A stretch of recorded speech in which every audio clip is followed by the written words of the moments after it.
क्या आप जानते हैं कि हर सेकंड आपके अवचेतन मन में 10 लाख से भी ज्यादा विचार और यादें चल रही होती हैं?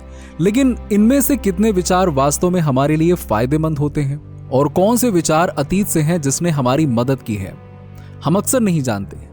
ये संभव है कि आज हम जीवन में जिन समस्याओं का सामना कर रहे हैं वो इन्हीं यादों के कारण है। दरअसल क्वांटम भौतिकी हमें बताती है कि हमारे जीवन में जो कुछ भी होता है वो हमारी धारणाओं का परिणाम होता है, और हमारी धारणाओं का निर्माण कौन करता है? हमारे विचार और यादें। इसका मतलब यह हुआ कि जिस तरह से हम दुनिया को देखते हैं और जो परिणाम हम अनुभव करते हैं वो सभी हमारे अवचेतन मन में संग्रहित यादों से प्रभावित होते हैं। हवाई में एक चिकित्सक को एक सरकारी अस्पताल में मानसिक रूप से बीमार अपराधियों के एक वार्ड को ठीक करने के लिए नियुक्त किया गया था। कुछ ही महीनों में उसने वो कर दिखाया जो कोई और कर ही नहीं सकता था, वो भी बिना रोगियों से मिले। उसने बस उनकी फाइल देखी और एक एक करके उन्हें ठीक किया। जब उससे उसकी अनोखी विधि के बारे में पूछा गया जिसके कारण सभी रोगियों को छुट्टी मिल गई, तो उसने बताया कि वो बस अपनी ऊर्जा को साफ कर रहा था। उन्होंने एक उदाहरण दिया। जब उन्होंने प्रत्येक रोगी की फाइल पढ़ी तो उन्हें विभिन्न भावनाएं महसूस हुई, क्रोध, हताशा, दया, प्रेम, यहां तक कि घृणा। उन्होंने महसूस किया कि ये भावनाएं संकेत देती हैं कि उन्होंने रोगियों के साथ कुछ यादें साझा की हैं। इसी तरह हमारे जीवन में जो कुछ भी होता है वो किसी न किसी तरह से ऊर्जावान रूप से हमसे जुड़ा होता है। हम जिन मुद्दों का सामना करते हैं वो हमारे भीतर पैटर्न प्रकट करते हैं। इन भावनाओं को नकारात्मक से सकारात्मक में बदलना हमारी जिम्मेदारी है। बेहतर महसूस करने की ये क्रमिक प्रक्रिया हमारे अवचेतन मन को शुद्ध करती है। हवाई में चिकित्सक ने होओपोनोपोनो नामक एक प्रक्रिया का पालन किया। उन्होंने दावा किया कि वो इस पद्धति का उपयोग करके बस अपनी ऊर्जा को साफ कर रहे थे। आइए समझते हैं कि होओपोनोपोनो का अर्थ क्या है। इसमें सफाई और बदलाव शामिल है। जैसे कि चिकित्सक की कहानी दिखाती है, हमें अपनी ऊर्जा में सुधार करने की आवश्यकता है, क्योंकि इसमें ऐसी यादें होती हैं जो हमारी प्रगति में बाधा डालती हैं। होओपोनोपोनो हमें सिखाता है कि हमारे जीवन में जो कुछ भी हो रहा है वो इन आंतरिक यादों का परिणाम है।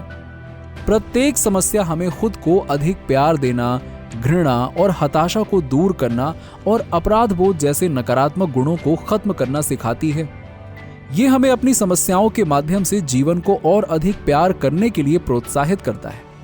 हमारे प्राचीन ग्रंथ और संस्कृति भी हमें सिखाती है कि समस्याएं हमारे कर्मों को शुद्ध करने के लिए आती हैं। इसी तरह होओपोनोपोनो कर्म शुद्धि पर आधारित है। अपनी भावनाओं की जिम्मेदारी लेते हुए हम अपने अवचेतन मन को निर्देश दे रहे हैं। जो भी भावनाएं उठती हैं वो हमारे अतीत, संभवतः हमारे बचपन से किसी चीज के कारण हो सकती हैं। ये हमें दोषी, अप्रिय या अयोग्य महसूस करा सकती हैं। ये भावनाएं हमें अपने अवचेतन मन को मुक्त करना सिखाने के लिए आती हैं। हमारा अवचेतन मन एक बच्चे की तरह है। ये जानकारी स्वीकार करता है, लेकिन ये नहीं जानता कि इसके साथ क्या करना है। इसमें शक्ति है लेकिन दिशा का अभाव है। हमें इसे सचेत रूप से सही और गलत के बारे में मार्गदर्शन करने की आवश्यकता है। जैसे माता पिता अपने बच्चों को शिष्टाचार और मूल्य सिखाते हैं, वैसे ही हमें अपने अवचेतन मन को निर्देश देने की आवश्यकता है। जब नकारात्मक भावनाएं उठती हैं तो याद रखें कि आपको एक अभिभावक की भूमिका निभानी है और अपने अवचेतन मन को इन भावनाओं को छोड़ने के लिए प्रशिक्षित करना है। होओपोनोपोनो प्रक्रिया आपकी भावनाओं को स्वीकार करने से शुरू होती है। उनसे नफरत करने के बजाय उन्हें स्वीकार करें। भावनाओं को स्वीकार करने के बाद अपने अवचेतन मन से जुड़ें।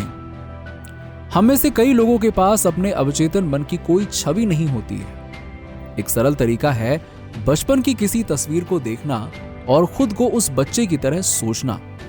अपने अवचेतन मन से उसी तरह बातें करें जैसे आप उस बच्चे से बात करते हैं। चिकित्सक की विधि में यह कहना शामिल था कि मुझे खेद है, कृपया मुझे माफ करें, धन्यवाद, मैं तुमसे प्यार करता हूं। उनका मानना था कि उनकी भावनाएं किसी तरह उनके परिवार या पर्यावरण से जुड़ी हुई थीं। अपनी भावनाओं को साफ करके उन्हें बेहतर महसूस हुआ और इस सकारात्मक ऊर्जा ने रोगियों को भी प्रभावित किया। हम सभी ऊर्जा से जुड़े हुए हैं। जब आप किसी को सकारात्मक विचार भेजते हैं तो वो इसे सकारात्मक कंपन के रूप में प्राप्त करते हैं। इसी तरह जब आप एक अभिभावक की भूमिका निभाते हैं और अपने भीतर के बच्चे यानी कि अवचेतन मन से मुझे खेद है, कृपया मुझे माफ करें, धन्यवाद, मैं तुमसे प्यार करता हूं जैसे वाक्यांशों के साथ बात करते हैं तो आप बेहतर महसूस करना शुरू कर देते हैं। आपका अवचेतन मन आप पर भरोसा करना शुरू कर देता है और आपके मार्गदर्शन का पालन करता है। याद रखें, अगर आप बुरा महसूस करते हैं तो आपका आंतरिक बच्चा 10 गुना बुरा महसूस करता है। नकारात्मक यादें आपके अवचेतन मन में रहती हैं। जब आप अपने आंतरिक बच्चे से कृतज्ञता और प्रेम के साथ जुड़ते हैं तो आप उसके साथ अपने रिश्ते को मजबूत करते हैं। अपने आंतरिक बच्चे से कहें, मैं तुमसे बिना शर्त प्यार करता हूं। ये नकारात्मक यादों को सकारात्मक यादों में बदल देता है। ऊर्जा हमेशा प्रतिस्थापी होती है। जब आप नकारात्मक ऊर्जा छोड़ते हैं तो सकारात्मक ऊर्जा उसकी जगह ले लेती है। होओपोनोपोनो अभ्यास के कई तरीके हैं, लेकिन आप चिकित्सक के सरल दृष्टिकोण से शुरू कर सकते हैं। मुझे खेद है, कृपया मुझे माफ करें, धन्यवाद, मैं आपसे प्यार करता हूं। धीरे धीरे आप अभ्यास में गहराई से उतर सकते हैं। हमेशा अच्छी भावनाओं को स्वीकार करें, उनसे प्यार करना सीखें और इन शब्दों के साथ अपने अवचेतन मन को प्रशिक्षित करें। मैं अपने छात्रों को सलाह देता हूं कि वो नकारात्मक विचार से परेशान होने पर तुरंत कहें, कृपया जाने दें, कृपया जाने दें, कृपया जाने दें। ये उनके अवचेतन मन को याद दिलाता है कि भावनाएं कोई मायने नहीं रखती हैं। नीचे कमेंट में बताइए कि वीडियो कैसा लगा। अगर आप हमारे चैनल पर नए हैं तो फटाफट ऐसे ही वीडियोस के लिए हमारे चैनल को सब्सक्राइब करके बेल नोटिफिकेशन को ऑन कर दीजिएगा, जिससे आपको ऐसे ही वीडियोस के अपडेट्स मिलते रहें सबसे पहले।